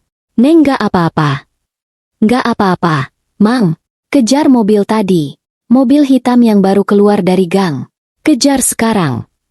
Motor Mang Udin melesat. Aku jadi merasa seperti di film-film laga yang sering ditonton Dara. Seorang ibu rumah tangga, pakai gamis coklat, menyuruh tukang ojek mengejar suaminya sendiri di tengah hari bolong. Kalau dipikir-pikir, lucu juga. Tapi hatiku sama sekali tidak merasa lucu. Itu dia, Mang. Mobilnya di depan. Aku melihat mobil hitam Mas Bagas di lampu merah perempatan. Jangan dekat-dekat, Mang. Jaga jarak. Jaga jarak. Kataku, menepuk-nepuk bahunya. Mang Udin, yang mungkin dulunya bercita-cita jadi agen rahasia, tampak sangat menikmati perannya. Dia mengangguk mantap. Siap. Neng, kita buntuti. Mobil Mas Bagas berbelok. Dia tidak ke arah kantornya. Kantornya lurus. Dia berbelok ke kiri, ke arah ruko-ruko baru yang sedang dibangun di pinggir kota. Dia belok. Mang, ikuti. Jantungku berdebar semakin kencang. Dia mau kemana? Dia bilang badannya tidak enak. Dia bilang dia mau istirahat di rumah. Tapi dia malah pergi ke arah ruko-ruko baru. Membawa uang 300 ribu yang baru saja dia curi dari kaleng biskuitku. Pelan-pelan, Mang dia mau berhenti kayaknya. Benar saja. Mobil Mas Bagas memberi lampu sen, lalu berbelok masuk ke pelataran sebuah ruko yang ramai. Dia berhenti. Tapi dia tidak berhenti di ban. Dia tidak berhenti di warung makan. Dia berhenti di depan sebuah ruko yang spanduknya besar sekali. Warnanya kuning menyala. Agen properti. Cahaya baru. Properti. Nanti Mas belikan rumah. Darahku serasa membeku. Mas Bagas turun dari mobil. Dia terlihat merapikan kemejanya. Wajahnya tidak terlihat seperti orang sakit. Wajahnya terlihat sumringah. Lalu, dari dalam ruko itu, keluar seorang perempuan. Aku tidak bisa melihat wajahnya dengan jelas. Jarak kami terlalu jauh. Perempuan itu memakai baju terusan warna biru muda. Rambutnya panjang tergerai. Dia menyambut Mas Bagas dengan senyum lebar. Mereka bersalaman. Lalu mereka masuk ke dalam ruko itu bersama-sama. Perempuan itu. Apakah itu? Sinta? Mang. Bisikku. Suaraku bergetar. Mang Udin punya HP yang ada kameranya. Mang Udin merogoh sakunya. Ada, Neng. Tapi jelek. HP Cina. Kameranya burem. Nggak apa-apa. Sini, pinjam. Dengan tangan gemetar, aku membuka menu kamera di ponselnya. Aku mengarahkan lensa itu ke ruko di seberang jalan. Ku perbesar gambarnya semaksimal mungkin. Pecah. Gambarnya pecah. Buram sekali. Aku bisa melihat siluet Mas Bagas dan perempuan itu berdiri di depan pintu ruko. Aku bisa melihat spanduk kuning itu. Aku tidak peduli gambarnya jelek. Aku mengambil foto itu. Sudah, Mang, kataku, mengembalikan ponselnya. Aku menatap foto buram di layar kecil itu. Jelek, sangat jelek. Tapi ini adalah buktiku. Di foto ini, ada suamiku, ada perempuan lain. Dan yang terpenting, ada nama tempatnya. Agen properti, Cahaya Baru. Mang, kataku lagi. Suaraku kini terasa datar dan dingin. Kita pulang. Pulang, Neng? Nggak ditungguin suaminya keluar. Nggak perlu, Mang. Saya sudah dapat apa yang saya mau. Mang Udin tidak bertanya lagi. Dia memutar motornya. Sepanjang perjalanan pulang, aku hanya diam. Aku memeluk tasbih yang ada di dalam tasku erat-erat. Hari ini, pengajian di masjid memang kulewatkan. Tapi di jalanan ini, aku baru saja mendapatkan pelajaran agama yang paling penting. Neraka itu ada. Dan aku sedang menjalaninya. Malam Jumat itu aku tidak tidur. Tentu saja. Di sampingku, Mas Bagas tidur seperti bayi. Pulas. Damai sekali hidupnya. Sementara aku berbaring kaku, menatap langit-langit, merencanakan langkahku selanjutnya. Hari kedua. Besok. Sabtu pagi. Aku sengaja bangun lebih pagi dari biasanya. Aku membuat keributan di dapur. Aku mengeluarkan semua wajan dan panci. Aku menggoreng bakwan jagung dan tahu isi dalam jumlah yang tidak masuk akal. Asapnya mengepul sampai ke ruang tengah. Mas Bagas, yang sedang menyeruput kopi di teras, di singgasanaku, menatapku heran. Rajin banget. Mah, pagi-pagi sudah kayak mau ada hajatan. Tanyanya. Inilah saatnya. Aku sudah menyiapkan naskahnya semalam suntuk. Iya, Mas, kataku, sambil pura-pura sibuk mengelap keringat. Ini, tadi Bu RT telepon subuh-subuh. Katanya hari ini mau ada kerja bakti dadakan buat persiapan 17-an. Aku kebagian bikin gorengan sama es teh buat yang kerja. Aku berbohong. Kebohongan pertama yang kurencanakan dengan matang seumur hidupku. Dan rasanya mudah sekali. Mas Bagas mengangguk-angguk. Oh, banyak banget emang. Banyak, Mas. Kayaknya aku bakal di sana sampai siang. Nggak apa-apa, kan? Aku menatapnya. Nanti Mas tolong jagain Dara.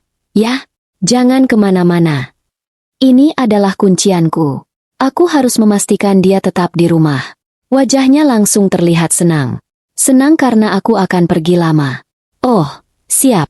Mah, gampang itu. Nggak usah khawatir. Urusan Dara biar Mas yang urus. Tentu saja kamu senang. Istrimu pergi. Kamu bisa bebas menelepon Sintamu itu, kan? Jam 9 pagi. Aku sudah siap. Gorengan sudah kutata rapi di 3 nampan besar. Es teh manis sudah kumasukkan ke termos es. Aku mencium tangannya. Dia mencium keningku. Ritual palsu ini terasa semakin memuakan. Aku berjalan keluar pagar. Tapi aku memang berjalan ke rumah Bu RT. Aku mengetuk pintunya. Loh, Bu Ranti? Tumben. Pagi-pagi? Bawa apa ini? Kok banyak banget? Bu RT keluar dengan daster batiknya. Ini, Bu, ada rezeki sedikit. Gorengan. Tadi saya bikin kebanyakan. Tolong dibagi-bagi aja ke tetangga. Ya, Bu, kataku sambil tersenyum. Ya ampun, Bu Ranti. Baik banget. Terima kasih banyak. Ya. Sama-sama, Bu. Saya titip. Ya. Saya mau ke pasar dulu. Ada yang ketinggalan. Aku tidak menunggu lama. Aku langsung berbalik, berjalan cepat ke ujung gang. Di sana, Mang Udin sudah menunggu. Wajahnya tegang. Mang, kita ke alamat yang kemarin. Kataku, suaraku datar. Motor melaju. Kali ini, aku tidak lagi merasa seperti sedang main film laga. Aku merasa seperti sedang berjalan menuju tiang gantungan. Kami sampai di depan ruko, agen properti, Cahaya Baru.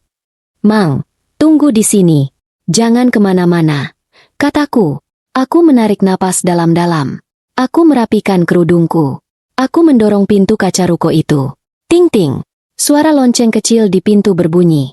Di dalam, pendingin udaranya dingin sekali. Jauh lebih dingin dari udara luar yang panas menyengat. Seorang perempuan muda berhijab sedang sibuk di meja resepsionis. Dia sedang menelepon, membelakangiku. Iya, Pak, ini sedang saya proses. Betul, di Mutiara Asri. Suaranya terdengar samar. Dia tidak menyadari aku masuk. Aku berdiri diam di dekat pintu, pura-pura melihat brosur perumahan yang tertempel di dinding. Tapi mataku tidak ke brosur. Mataku liar, mengawasi meja resepsionis itu. Perempuan itu masih sibuk menelepon. Mataku tertuju pada layar komputer di depannya. Layar itu menyala. Sebuah program database terbuka. Dan mataku menangkap satu baris data. Satu nama yang ku kenal. Bag. Jantungku serasa berhenti berdetak. Di samping nama Bagas, ada nama lain. Sinta Ayudia. Di kolom selanjutnya, ada kata yang membuat lututku lemas. Lunas. Dan di kolom terakhir, sebuah kata yang menghantamku seperti palu godam. Ini. Perempuan resepsionis itu menggerakkan mouse komputernya. Layar berganti. Kini muncul sebuah gambar pindaian. Sebuah kartu tanda penduduk. Wajah seorang perempuan. Muda. Jauh lebih muda dariku. Kulitnya putih bersih. Tersenyum lebar. Memamerkan giginya yang rapi. Di bawahnya, tertulis jelas, Sinta Ayudia. Dan di bawahnya lagi, alamat yang mereka beli. Perumahan Mutiara Asri, Blok C nomor 17. Jadi, benar. Semuanya benar. Tunggu. Uang tabungan pendidikan Dara. Uang hasil keringatku menghemat puluhan tahun. Lenyap. Berpindah tangan. Dibayar tunai. Untuk sebuah rumah atas nama perempuan muda yang tersenyum di layar komputer itu. Si mbak resepsionis akhirnya selesai menelepon. Dia memutar kursinya. Dia kaget melihatku berdiri mematung di sana. Selamat siang, Ibu. Aku tidak menjawab. Aku tidak sanggup bicara. Aku hanya memandangnya. Lalu aku berbalik. Aku mendorong pintu kaca itu. Ting-ting. Aku berjalan keluar dari ruangan ber-AC itu. Panas matahari siang bolong langsung menyengat wajahku. Tapi aku tidak merasakan apa-apa. Tubuhku sudah mati rasa. Kebenarannya sudah kudapat. Lunas. Tunai. Atas nama Sinta. Minggu. Hari ketiga. 3 hari sudah berlalu sejak bisikan Dara mengubah duniaku. 3 hari yang terasa seperti 3 tahun. Pagi ini, aku bangun seperti biasa. Aku memasak nasi liwet komplit. Lengkap dengan ayam goreng serundeng, tahu tempe bacem, dan sambal terasi yang aromanya saja bisa membuat tetangga sebelah kelaparan. Aku sengaja memasak makanan kesukaannya. Masakan hari Minggu, kami. Aku bahkan membuatkan puding coklat kesukaan Dara. Aku bersikap seolah tidak ada apa-apa. Seolah kemarin aku benar-benar ke pasar, bukan ke agen properti yang meruntuhkan hidupku. Seolah hari Jumat aku benar-benar di pengajian, bukan berjongkok di gudang pengap. Mas Bagas tidak curiga sedikit pun. Dia bangun siang, seperti biasa kalau hari Minggu. Dia membaca koran di teras, di kursi rotan kesayanganku, sambil menyeruput kopi hitamnya. Dia terlihat sangat santai. Damai sekali hidupnya. Dia bahkan sempat memujiku. Wah, rajin sekali istriku. Masak besar hari ini. Aku hanya tersenyum. Senyumku yang baru. Senyum yang sudah terlatih sempurna selama 3 hari ini. Dara bermain di halaman. Dia menggambar gunung di lantai teras dengan kapur tulis. Rumah kami terlihat seperti potret keluarga di kaleng biskuit. Harmonis, adem ayem. Padahal, di dalam rumah ini, ada bom waktu yang siap meledak. Dan hari ini, aku yang akan menyulut apinya. Aku menunggu sampai sore. Sore, sama seperti di bab 1. Jam 4:30. Langit berwarna jingga. Suara anak-anak main sepeda terdengar di jalanan. Aku membuat teh nasgitel kesukaanku. Dan juga secangkir kopi hitam lagi untuk Mas Bagas. Aku membawa nampan berisi 2 cangkir itu ke teras. Ini, Mas, kopinya. Wah, terima kasih, MAH. Pas banget ini, lagi ngantuk, katanya, sambil meletakkan korannya. Dia duduk di kursi rotan. Aku duduk di kursi kayu di seberangnya. Di antara kami, ada meja kayu kecil tempat kami meletakkan cangkir. Dara sudah selesai bermain. Dia masuk ke dalam rumah untuk menonton kartun. Tinggal kami berdua. Di teras yang sama tempatku dulu memujanya. Di kursi yang sama tempatku dulu merasa menjadi wanita paling beruntung. Aku menatapnya. Dia menyeruput kopinya. Enak. MAH. Pas. Aku mengangguk. Aku meniup tehku yang masih panas. Mas, kataku. Suaraku terdengar tenang. Sangat tenang. Bahkan aku sendiri kaget betapa tenangnya suaraku. Dia menjawab tanpa menoleh. Matanya memandang jalanan. Aku mau cerita, kataku. Ini akhirnya membuatnya menoleh. Dia menatapku, sedikit mengernyit. Mungkin dia heran. Tumben sekali aku, minta izin, untuk cerita. Cerita apa? MAH? Kayaknya serius banget. Aku meletakkan cangkir tehku di meja. Aku tidak menyentuhnya lagi. Aku memandangnya lurus-lurus. Kunci mata suamiku yang sudah hidup bersamaku 1/4 abad. 3 hari yang lalu. Aku memulai. Dara berbisik sesuatu sama aku. Raut wajah Mas Bagas langsung berubah. Sangat cepat. Seperti bunglon. Senyum santainya yang tadi terpasang. Langsung lenyap. Dia menegakkan duduknya. Bisik apa? Tanyanya. Suaranya sedikit tegang. Aku tidak langsung menjawab. Aku membiarkan keheningan itu menggantung di antara kami. Membiarkan suara jangkrik yang baru mulai berbunyi mengisi jeda. Dia bilang, ayah punya pacar baru. Hening.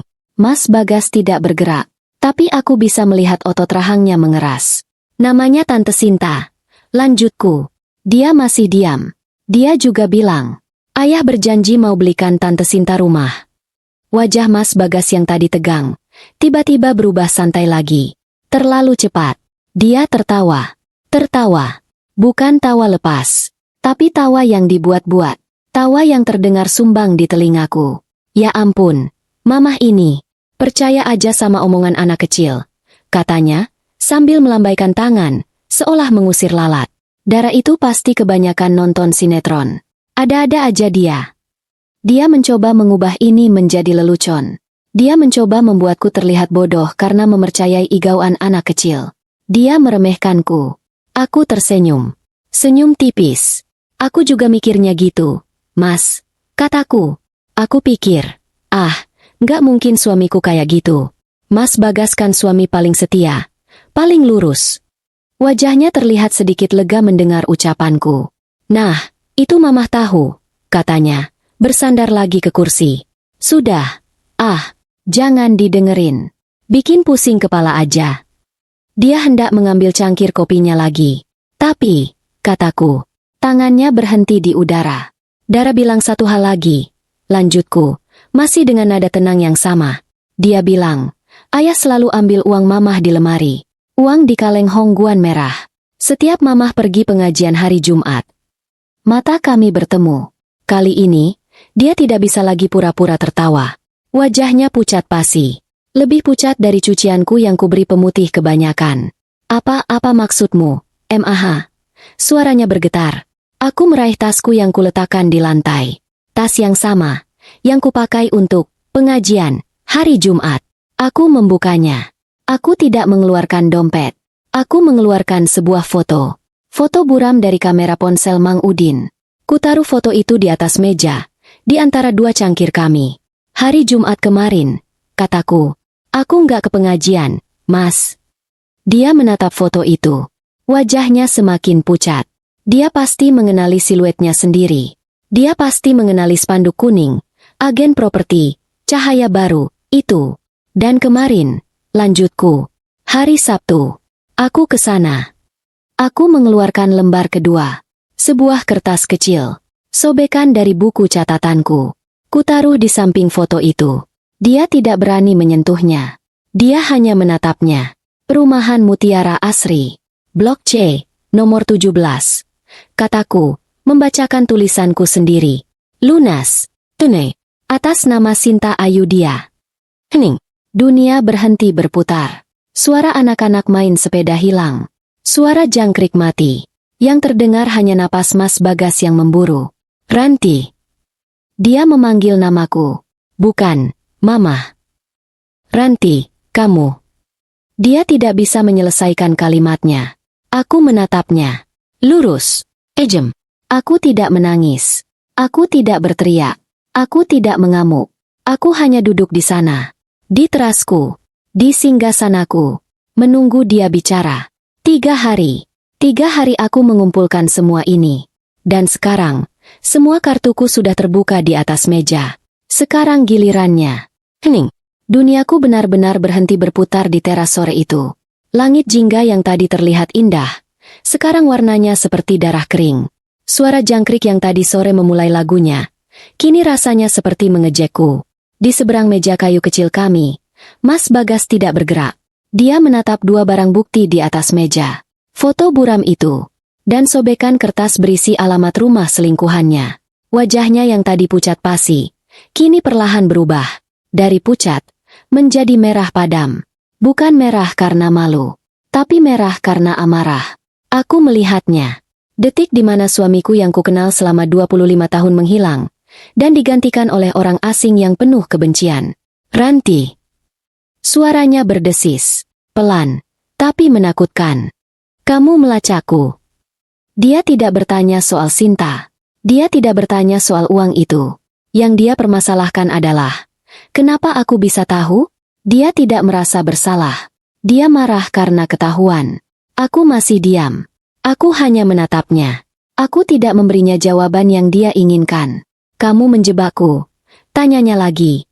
Kali ini suaranya sedikit lebih keras. Dia menatapku. Matanya yang biasanya teduh, yang selalu menatapku penuh sayang saat dia pulang kerja, kini menyala. Penuh tuduhan. Lalu, topeng itu pecah berkeping-keping. Jadi ini kelakuanmu sekarang. Sentaknya. Dia berdiri dari kursi rotan itu. Tiba-tiba, kursinya berdecit keras. Bunyinya memekakkan telinga. Selama ini kamu mata-matai aku. Dia berteriak. Untuk pertama kalinya dalam 25 tahun pernikahan kami, dia berteriak padaku. Di teras kesayanganku. Aku sedikit tersentak. Kaget. Tapi anehnya, aku tidak takut. Aku hanya merasa lega. Oh, jadi ini wajah aslinya. Wajah yang tersembunyi di balik topeng suami. Lurus, yang kubanggakan selama ini. Kamu pikir aku ini apa? Hah? Dia menunjuk wajahnya sendiri. Aku ini suamimu. Aku kerja banting tulang. Pagi sampai malam. Kamu di rumah kerjanya apa? Duduk santai di teras? Ngurusin aglonema. Aku ingin tertawa. Rasanya lucu sekali. Jadi, di matanya, selama ini aku hanya duduk santai mengurus aglonema. Dia lupa siapa yang mengurus rumah ini tetap bersih. Siapa yang memastikan perutnya selalu kenyang. Siapa yang membesarkan darah dengan tanganku sendiri. Siapa yang menyimpan uang ribuan demi ribuan, yang kemudian dia curi untuk membelikan perempuan lain rumah. Aku capek, Ranti. Teriaknya lagi. Kamu itu dingin. Kamu gak pernah bisa ngertiin aku. Aku butuh perhatian. Perhatian. Jadi, mencuri uang istri dan membelikan selingkuhan rumah itu namanya mencari perhatian? Aku membiarkannya bicara. Aku membiarkan semua racun yang disimpannya selama bertahun-tahun itu keluar. Biar tumpah semua. Biar aku tahu seberapa busuknya lelaki yang tidur seranjang denganku ini. Sinta. Sinta itu baik. Dia perhatian sama aku. Dia menghargai aku. Nggak kayak kamu. Aku mengangguk-angguk pelan. Oh, jadi namanya Sinta Ayudia. Yang fotokop KTP-nya kulihat di agen properti kemarin. Dia mondar-mandir di teras. Seperti singa yang terkurung. Napasnya memburu. Dan kamu. Dia menunjukku lagi. Beraninya kamu menjebakku. Kamu taruh uang di kaleng. Sengaja mancing aku, kan? Kamu. Dia salah. Aku tidak menjebaknya. Aku hanya memastikan dugaanku benar. Tapi biarlah dia berpikir begitu. Biarlah dia merasa bahwa akulah penjahatnya. Setelah dia selesai berteriak, setelah napasnya habis, keheningan kembali menyelimuti kami. Kali ini, keheningan yang jauh lebih menakutkan. Dia berdiri membelakangiku, memegang pilar teras. Bahunya naik turun. Aku menarik napas. Pelan. Sudah selesai, Mas? Tanyaku. Suaraku tetap tenang. Tidak bergetar. Dia menoleh. Kaget. Mungkin dia mengharapkan aku menangis. Meraung-raung. Menjambak rambutnya. Melemparinya dengan cangkir kopi. Tapi aku tidak. Aku masih duduk manis di kursiku. Duduk, Mas. Kataku. Bukan permintaan. Itu perintah. Dia menatapku tidak percaya. Tapi dia menurut. Dia kembali duduk di kursi rotan itu. Tubuhnya luruh. Tenaganya sudah habis untuk marah-marah. Aku mengambil foto buram dan sobekan kertas di meja. Aku memasukkannya kembali ke dalam tasku. Itu hartaku sekarang. Dengar, kataku. Aku nggak peduli kamu bilang aku dingin. Atau aku cuma ngurus aglonema. Aku nggak peduli kamu bilang Sinta lebih baik.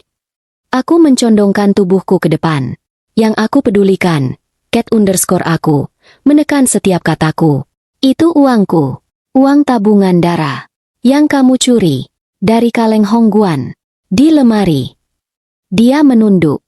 Tidak berani menatap mataku. Sekarang, aku punya dua pilihan buat kamu, kataku. Dia mengangkat wajahnya. 1. Aku mengangkat satu jariku. Kamu kembalikan semua uangku. Yang sudah kamu ambil. Aku nggak tahu bagaimana caranya. Dan rumah di Mutiara Asri itu. Kamu balik nama. Jadi namaku dan nama Dara. Minggu depan, aku mau lihat surat-suratnya sudah beres. Wajahnya terlihat kaget. Ranti, itu. Aku belum selesai, potongku. Pilihan kedua. Aku membiarkan kalimatku menggantung. Besok pagi, lanjutku. Aku pergi ke kantor polisi. Aku lapor kamu atas pencurian. Pencurian uang di dalam rumah tangga. Dan setelah itu, aku panggil seluruh keluargamu. Ibumu, bapakmu, kakak-kakakmu.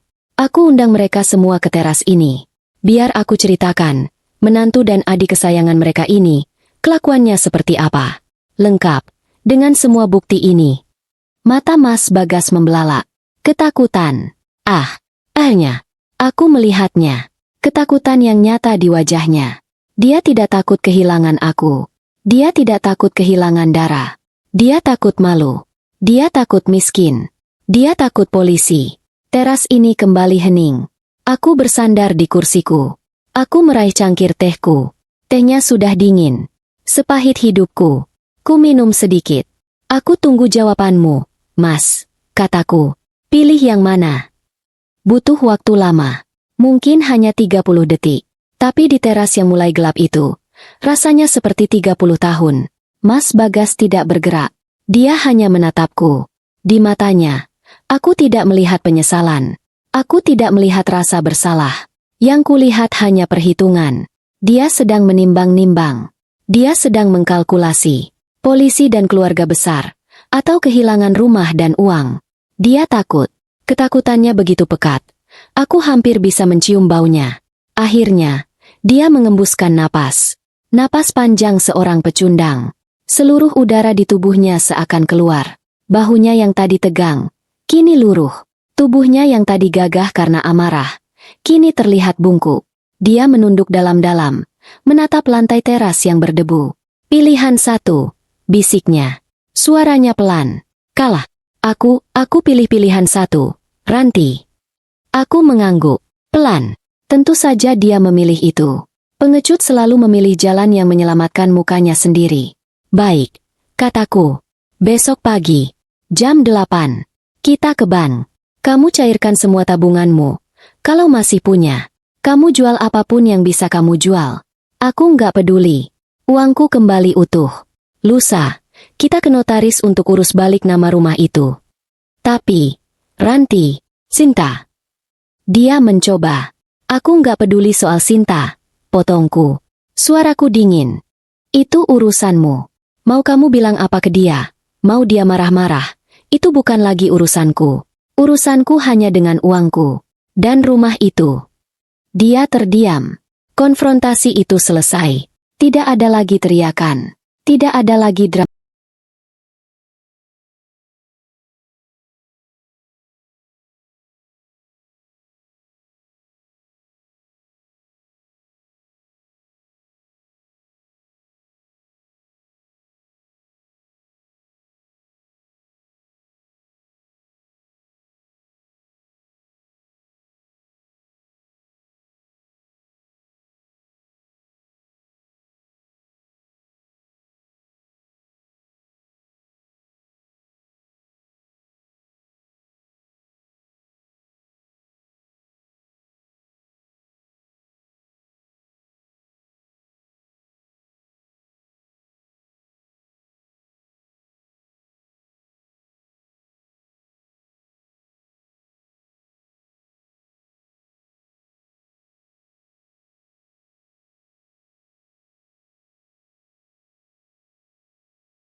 Hanya ada keheningan yang canggung. Teras itu kembali hening. Mah. Aik. Dara lapa aar. Suara cempreng Dara memecah keheningan. Dia berdiri di ambang pintu, mengucek matanya. Dia pasti ketiduran di depan televisi. Mas Bagas tersentak.